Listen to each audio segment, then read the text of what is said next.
Cher pourrait prendre la parole, puisqu'elle est l'auteur de cette question. Vous avez 3 minutes et demie. Merci, Madame la Présidente.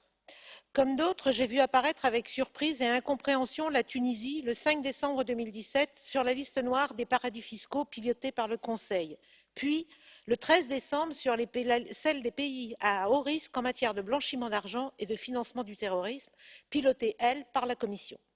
Pour la première, le Conseil est revenu sur sa décision le 23 janvier 2018, en profitant pour sortir 7 autres pays, dont le Panama, dont acte. Mais pour l'autre, la Commission maintient sa position et je n'ai pas été convaincue par ses arguments le 29 janvier dernier lors de la réunion Libe-Econ. C'est pourquoi, au nom de mon groupe, j'ai déposé cette objection pour que la plénière puisse s'exprimer.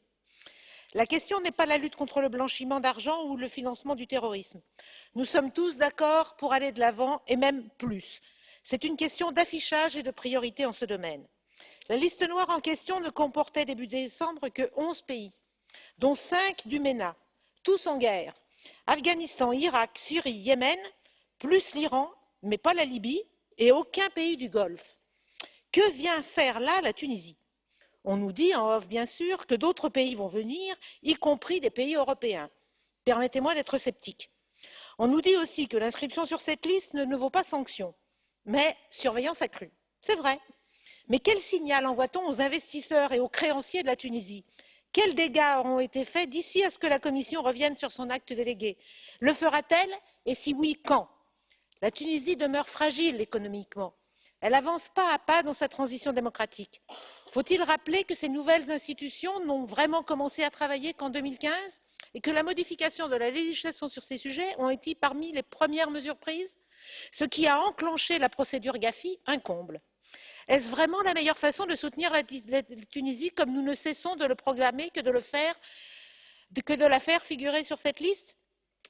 L'évaluation du GAFI sur laquelle repose la décision de la Commission date de mai 2016. Or, une nouvelle évaluation a été publiée le 6 décembre 2017, soit avant la publication de l'acte délégué.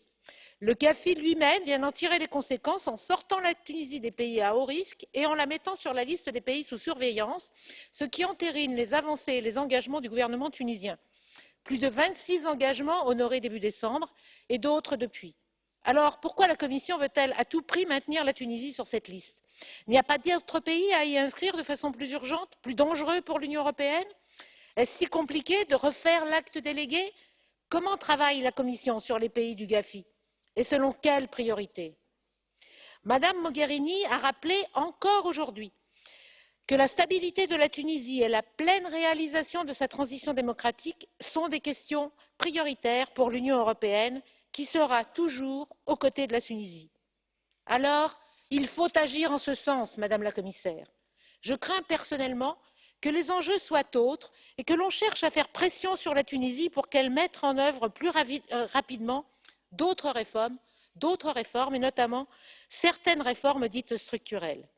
Pour vraiment soutenir la Tunisie, je vous invite, mes chers collègues, à voter en faveur de cette objection afin, enfin, de mettre en cohérence les discours et les actes. Merci.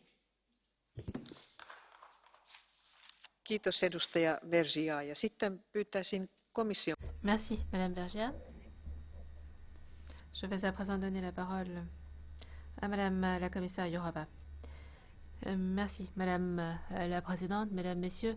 La lutte contre le blanchiment d'argent dans l'Union et au niveau mondial représente